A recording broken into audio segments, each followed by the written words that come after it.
Did you know that people hate the Democrats now?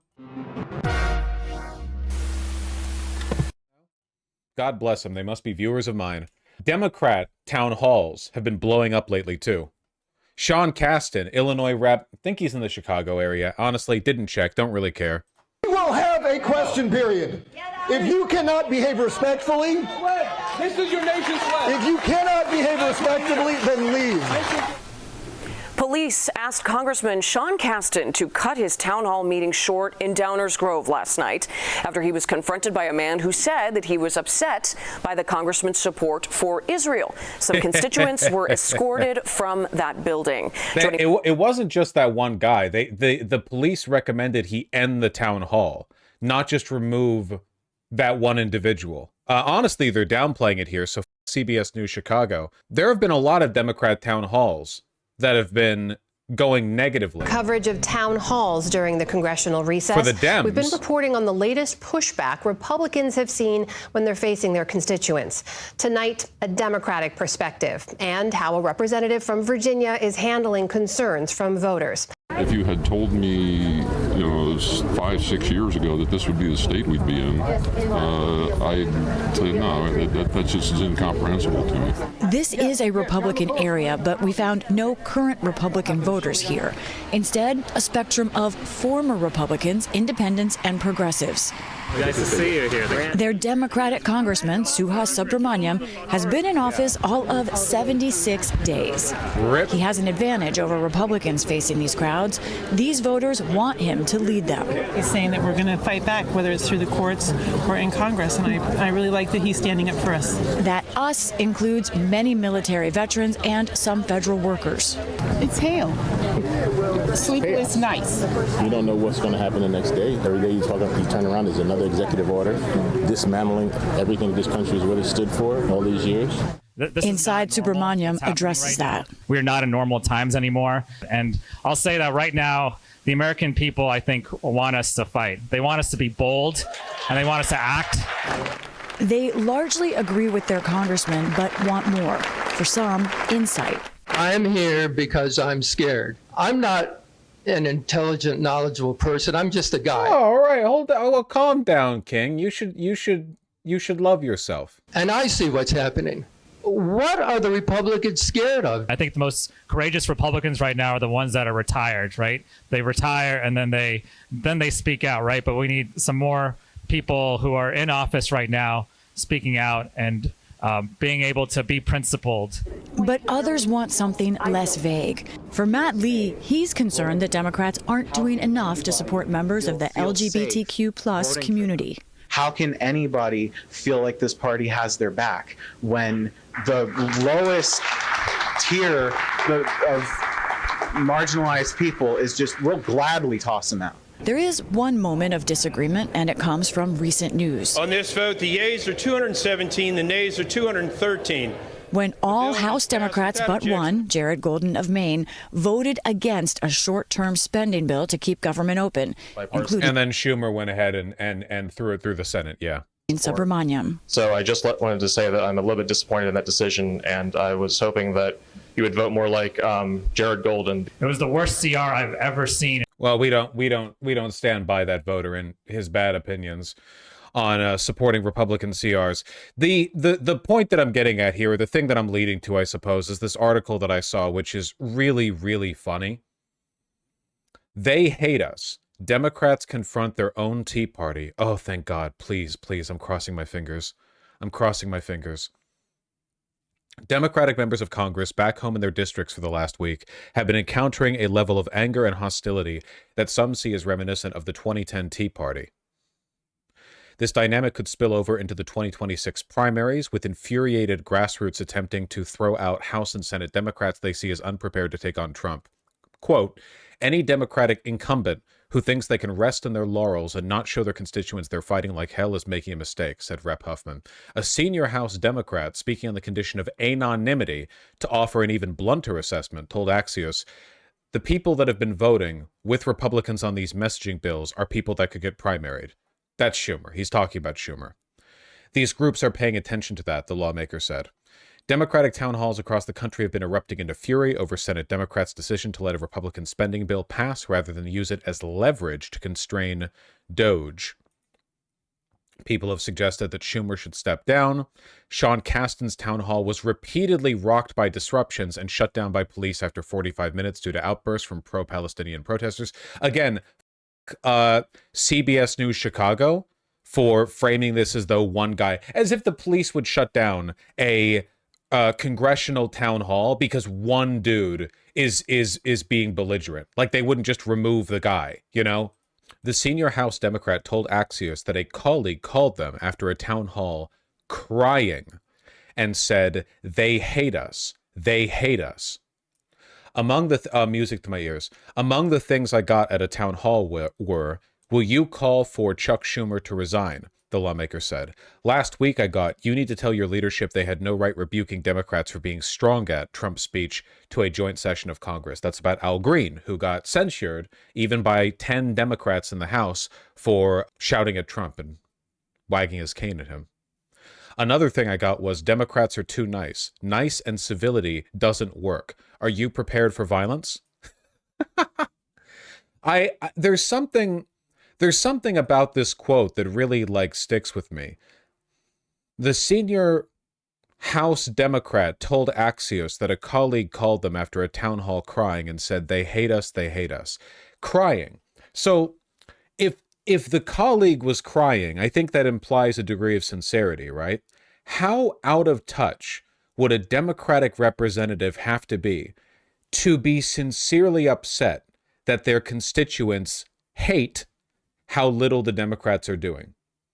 Like, on one hand, you have the Democrats who are cynical and they're liars and they know they're not doing anything and they don't fucking care. You've got people like Schumer.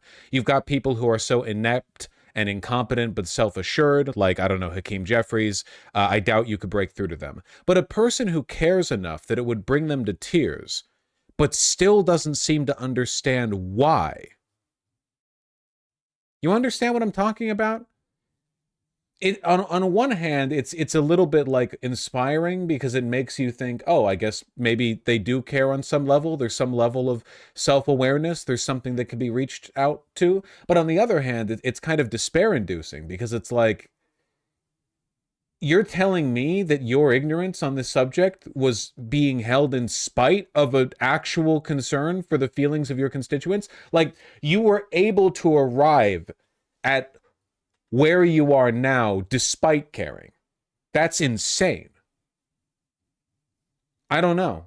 The level of exasperation is comparable to the Tea Party for sure, even if the issues and policies are very different. Yeah, I'd say so. I'd say there's a bit of a difference in the policy preferences between progressives now and the Tea Party back in 2010, in my opinion. Said Rep. Delia Ramirez, "My constituents have passionately said they are not happy with Democratic leadership. They expect more from me and from Democrats in Congress."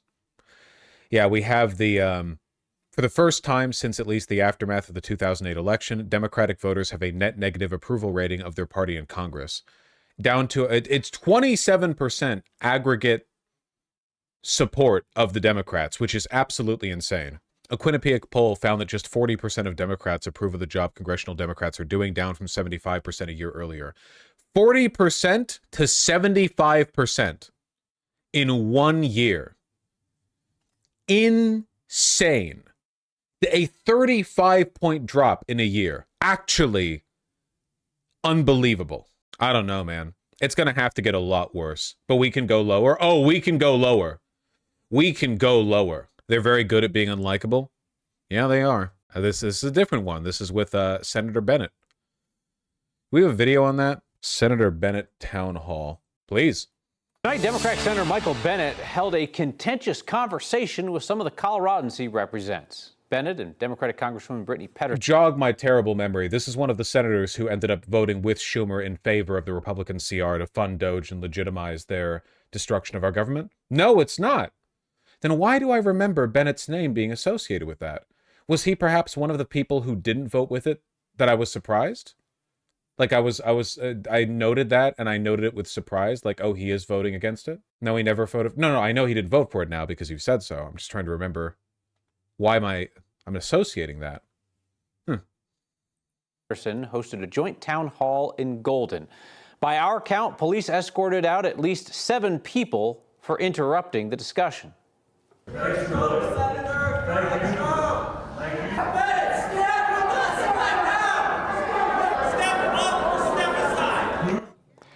a weird guy. Is Bennett the like weirdly libertarian one, or am I mixing that up with another person from Colorado? He was the one who said, "What the f are we doing behind the scenes?" I'm mixing that up with Jared Polis. Okay, I think that might be Hickenlooper. No, that's not Hickenlooper. It's Jared Polis. Gotcha. Clear. These were protests coming at Bennett from the left side of the political spectrum. Oh, hey, I was one of those. You were there? Right. Bennett and Patterson were asked you were one of how these... they plan to fight back against the Trump administration. One woman expressed frustration about what she described as a lack of action. She wanted specifics. Yo! It really doesn't seem like there's a plan. I know that you say...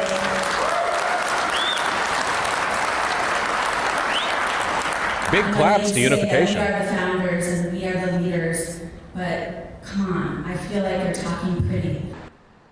Bennett urged people to support federal employees who are currently suing the government over President Trump and Elon Musk's efforts to scale down the federal workforce. But Bennett didn't provide details on any Democrat-led plan to fight back against the Trump administration's policies broadly. I saw some people in chat saying, by the way, that they intend on attending town halls in the near future. I strongly encourage you to. Really, it's more important than ever, given the level of pushback that's being faced, Democrat or Republican. I mean, if there are town halls you can go to, it's real important. Honestly, especially with the Democrats at this point, I feel. You know, obviously the pressure needs to be kept up with Republicans, but Republicans are doing enough to destroy the country that they're going to get blowback from their own constituencies, you know? Just went to Bernie's rally yesterday, but hell yeah. Oh, we'll talk about that. We'll talk about that. Oh, yeah. How do I find out what town halls my reps are attending? I can't find the San Antonio representatives. Well, you could find out who represents you and what district. Find out what congressional district you're in based on your zip code or whatever. And then you can, they usually give like a schedule of what they're up to. You might remember Bennett's name because he essentially said Schumer needs to be replaced. Okay, yeah, so my association with Bennett then is just in the opposite. You know, it's kind of like how love and hate are two sides of the same coin. I hear Bennett in my mind is now associated with the CR vote, just in the opposite side of things. Yeah, you could find your rep here. Yeah, there are resources to find your rep. You should. The Democrats need to face a genuinely unprecedented amount of hate for this. I mean, the Tea Party comparison is an apt one because the Tea Party was completely 100% successful. The Tea Party did what it set out to do. The Tea Party was the shift in the Republican Party from them being neoconservatives to them being outright fascists. Obviously, they were touching tips before that. It's not like neoconservatism and fascism are ideological opposites or anything, but the Tea Party was the big, it was what enabled Trump. Wasn't the Tea Party taken over in AstroTurf, though? Sure, but it was born to an extent out of voters' legitimate frustrations. But when I say legitimate, I mean they actually had them, not that their frustrations were legitimate, if that makes any sense. It did get, AstroTurfed massively because there were lots of very wealthy people who want fascism. It's not, not unheard of. You think we'll ever get a left-wing Tea Party? Well, that's kind of what I'm hoping for right now. And I'm going to talk about it next. But what AOC and Bernie have been doing around the country right now seems to be, I don't know. It seems like they're trying to agitate things in that direction, which I'm very happy about. Yeah, sincere rather than legitimate. The Tea Party thought Obama was born in Kenya. Well, yeah, one of the big, driving ideological forces behind the Tea Party was the fact that its adherents were extremely fucking racist. They couldn't stand the fact that that the Republicans had lost to a black man. A whole lot of it was grievance politics before its time. Well, not before its time, but before it got aired to the extent that Donald Trump, ended up essentially making his entire campaign strategy. Well, we'll see. Oves, the Occupy movement was never the left's Tea Party. The Occupy movement was a shit show from start to finish. It was just an ideological failure on so many levels, to be honest. It does not compare to the Tea Party. The Tea Party was, whether or not it was funded by billionaires, leaving aside the fact that it wasn't genuinely grassroots, the pressure that it exerted on their constituents, overwhelming, Occupy didn't really do anything.